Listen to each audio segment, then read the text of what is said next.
जी दोस्तों, 601 पद खाली है नर्सेस के। टोटल 601 पद, 2 विज्ञप्तियाँ हैं यहाँ पे अलग-अलग। तो यहाँ एक विज्ञप्ति में आप देख सकते हो 150 और 204, इस तरह से 354 पद यहाँ पर है। इसी तरह से सेम दूसरी विज्ञप्ति है, उसका विज्ञापन अलग है, इसी वीडियो में उसको शामिल किया गया है। तो वहाँ पर जो 354 के अलावा जो पद बचे हुए हैं वो उस विज्ञप्ति में है। तो इस तरह से दोनों विज्ञप्तियों में मिला के और 601 टोटल पोस्ट है नर्सेस के लिए। लेकिन कुछ कमियां हैं इन पोस्टों में कि ये पोस्ट सभी मेल फीमेल्स के लिए नहीं है, केवल फीमेल्स के लिए है ये पोस्ट। मध्य प्रदेश से निकली हुई वैकेंसियां हैं, 2 मेडिकल कॉलेजों से निकली हुई वैकेंसियां हैं अलग अलग। पहला मेडिकल कॉलेज है Gajaraja medical college Gwalior, G R medical college Gwalior. और एक दूसरा जो मेडिकल कॉलेज है वो उसका विज्ञापन जस्ट इसके बाद मैं आपको बताता हूँ। तो एक बार टर्म एंड कंडीशन हम देख लेते हैं। तो जो ग्वालियर में मेडिकल कॉलेज है वहाँ सुपर स्पेशलिटी हॉस्पिटल भी ओपन हुआ है। तो उस हॉस्पिटल के लिए कुछ वैकेंसियाँ हैं और जो नीचे वैकेंसियाँ दी हुई है वो गजराजा मेडिकल कॉलेज के लिए है। तो आप देख सकते हैं कैसे डिवाइड की हुई है। यहाँ पे नर्सेस केवल महिला लिखा हुआ है 120, और जो दूसरे नंबर पे लिखा हुआ है नर्सेस केवल महिला संविदा। तो यहाँ पे जो लोग पहले से संविदा पे काम कर रहे हैं वहाँ पे 20% उन लोगों को लिए विज्ञप्ति है। जो लोग पहले से मध्य प्रदेश में संविदा पे काम कर रहे हैं 20% रिजर्वेशन उन लोगों को दिया गया है। अब देखते हैं क्वालिफ़िकेशन की जब बात की जाए तो 12वीं फिजिक्स बायोलॉजी केमिस्ट्री के साथ मांगी गई है। फिजिक्स बायोलॉजी केमिस्ट्री के साथ 12th होना चाहिए। बीएससी नर्सिंग, जीएनएम नर्सिंग कोई भी चलेगा। और इसके अलावा मध्य प्रदेश में नर्सिंग काउंसिल में रजिस्ट्रेशन मांगा गया है। तो इस तरह से यदि ओपन वैकेंसियाँ कही जाए तो 120 पद ओपन है यहाँ पे केवल फीमेल नर्सेस के लिए, क्योंकि 30 पद जो है वो संविदा वाली नर्सेस के लिए चले गए हैं। इसी तरह से गजराजा मेडिकल कॉलेज की बात की जाए तो यहाँ ओपन पद जो ओपन पोस्ट है वो 157 है। 47 पोस्ट 20% वाली रिजर्व कैटेगरी में आ चुके हैं, क्योंकि यहाँ भी संविदा वाली 20% के लिए रिजर्व है संविदा वाले लोगों के लिए। तो 47 पोस्ट यहाँ पर रिजर्व है। 157 पद यहाँ ओपन हो गए। सेम क्वालिफिकेशन यहाँ मांगी गई है और सेम क्वालिफिकेशन ऊपर मांगी गई है। तो 157 और 120 यानी कि 277 पोस्ट यहाँ पर ओपन हो गई फीमेल नर्सेस के लिए। बट कंडीशन मध्य प्रदेश का रजिस्ट्रेशन आपके पास होना चाहिए। और 31 तारीख यहाँ इसकी लास्ट डेट है। ये 31 तारीख इसकी लास्ट डेट है फॉर्म को फिल करने के लिए। पुरानी वैकेंसियाँ है ये। और देखते हैं क्या स्पेशल टर्म कंडीशन है। तो जो पोस्ट है उनमें भी एक यहाँ थोड़ी सी टर्म कंडीशन ये है कि मध्य प्रदेश में जो पोस्ट निकलती है वहाँ जो सरकारी कॉलेज में जो स्टूडेंट पढ़ते हैं उनको डायरेक्टली कॉलेज से ही सेलेक्ट किया जाता है। तो उनके लिए इन्हीं इन्हीं को जो सीटें हैं उनमें से उन लोगों को भी सेलेक्ट किया जाएगा डायरेक्टली मेरिट बेस पे। तो इस तरह से पोस्ट जो है थोड़ी सी और कम रह जाएगी यहाँ पर।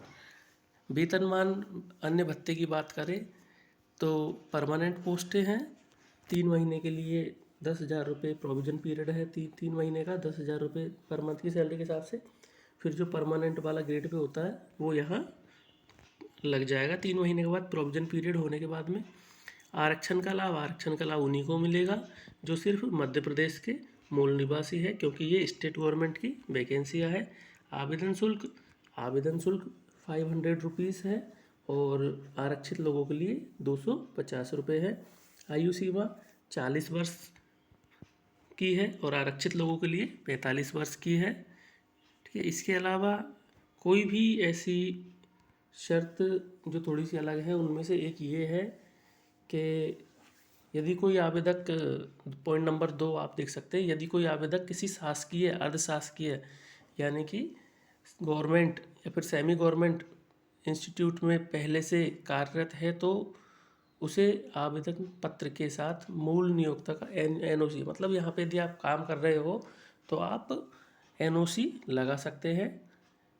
ठीक है, इसके अलावा मध्य प्रदेश रोजगार कार्यालय का जीवित पंजीयन भी होना अनिवार्य है। तो इसकी जानकारी के लिए मैं आपको बता दूं कि मध्य प्रदेश में जो रोजगार कार्यालय है वहाँ पर भी पंजीकरण करवाना होता है फॉर्म को फिल करने के लिए। इसके अलावा ऐसी कोई कंडीशंस नहीं है जो कि जिन जिन पे थोड़ा ध्यान दिया जाए जो कि अलग से हो। तो यहाँ 2 कंडीशंस है अलग से जो मध्य प्रदेश के लिए ही स्पेसिफिक हो सकती है। पहली, मध्य प्रदेश रोजगार कार्यालय में पंजीकरण, दूसरा मध्य प्रदेश में रजिस्ट्रेशन करवाना। ठीक है, और तीसरा ये सिर्फ फीमेल्स के लिए है पोस्ट। लास्ट डेट आप देख सकते हैं यहाँ पर। ऑनलाइन प्रारंभ करने की तिथि 16 तारीख है और ऑनलाइन आवेदन जमा करने की अंतिम तिथि 30 तारीख है। तो यदि जैसे आपके पास मध्य प्रदेश का रजिस्ट्रेशन है तो आपको उस केस में मध्य प्रदेश रोजगार वाले जो पोर्शन है, जो ऑनलाइन रजिस्ट्रेशन होता है इस चीज़ का, वहाँ पे साइबर कैफ़े पे आप वहाँ पे रजिस्ट्रेशन करवा सकते हैं ऑनलाइन अपना रोजगार कार्यालय में और वैकेंसी को फिल कर सकते हैं। और यदि आपके पास रजिस्ट्रेशन नहीं है मध्य प्रदेश का तो आप रजिस्ट्रेशन की स्लिप लगा सकते हैं रजिस्ट्रेशन करवा के और आवेदन कर सकते हैं। लेकिन बिना रजिस्ट्रेशन अप्लाई करने का कोई मतलब यहाँ नहीं निकलने वाला है और बिना रोजगार कार्यालय में अपना पंजीकरण बिना कराए हुए भी यहाँ कोई मतलब नहीं निकलने वाला है। तो इसलिए इन दोनों को हमको करवाकर फिर ही आप प्रोसेस करें। ठीक है, अब देखते हैं इसी की दूसरी वैकेंसी।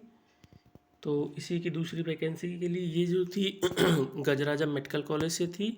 इसके अलावा जो इसकी दूसरी वैकेंसी है उसकी बात करते हैं हम। तो वो है आपकी भोपाल से निकली हुई वैकेंसी है। ये हमने यहाँ उसका विज्ञापन ओपन कर लिया है। यहाँ आप देख सकते हैं 297 पोस्ट है टोटल और ये है महात्मा गांधी स्मृति चिकित्सा महाविद्यालय इंदौर से निकली हुई है, भोपाल से नहीं, सॉरी। तो महात्मा गांधी मेडिकल कॉलेज से इंदौर से निकली हुई पोस्ट है। ये सेम टर्म एंड कंडीशन है, कोई भी बदलाव नहीं है टर्म एंड कंडीशन में, सिर्फ पोस्ट जो है 297 पोस्ट है। तो इसी तरह से यदि आप डिवाइड करके चलेंगे उन पोस्टों को आरक्षित और अनारक्षित में, कि संविदा वालों के लिए वहाँ भी पोर्शन दिया गया था, इसी तरह से संविदा वालों के लिए यहाँ भी पोर्शन दिया गया है। तो 198 पोस्ट ओपन है और 61 पोस्ट जो है वो जो पहले से काम कर रहे हैं संविदा पे मध्य प्रदेश में उन लोगों के लिए है।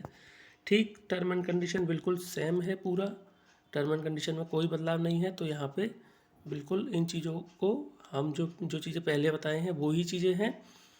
अब यदि बात करें कि यहाँ डिफरेंट क्या है, तो कोई भी चीज़ डिफरेंट नहीं है, सेम है टर्म एंड कंडीशन। और अब एक बार देख लेते हैं कि लास्ट डेट, तो लास्ट डेट यहाँ लिखी हुई नहीं है लेकिन लास्ट डेट भी इसकी भी सेम है 30 तारीख। 16 तारीख से विज्ञप्ति चालू होगी और 30 तारीख तक इसकी लास्ट डेट है फॉर्म को फिल करने की। तो फ्रेंड्स, यदि आप एलिजिबल हैं इन पोस्टों के लिए तो आप भी यहाँ पे अप्लाई करके और पोस्टों का बेनिफिट्स ले सकते हैं। Thank you friends. कैसी लगी जानकारी आपको कमेंट सेक्शन में ज़रूर लिखें और हमें बताएं। कोई यदि आपको इशू है तो आप कमेंट सेक्शन में लिख सकते हैं और चैनल को सब्सक्राइब करना नहीं भूलिए।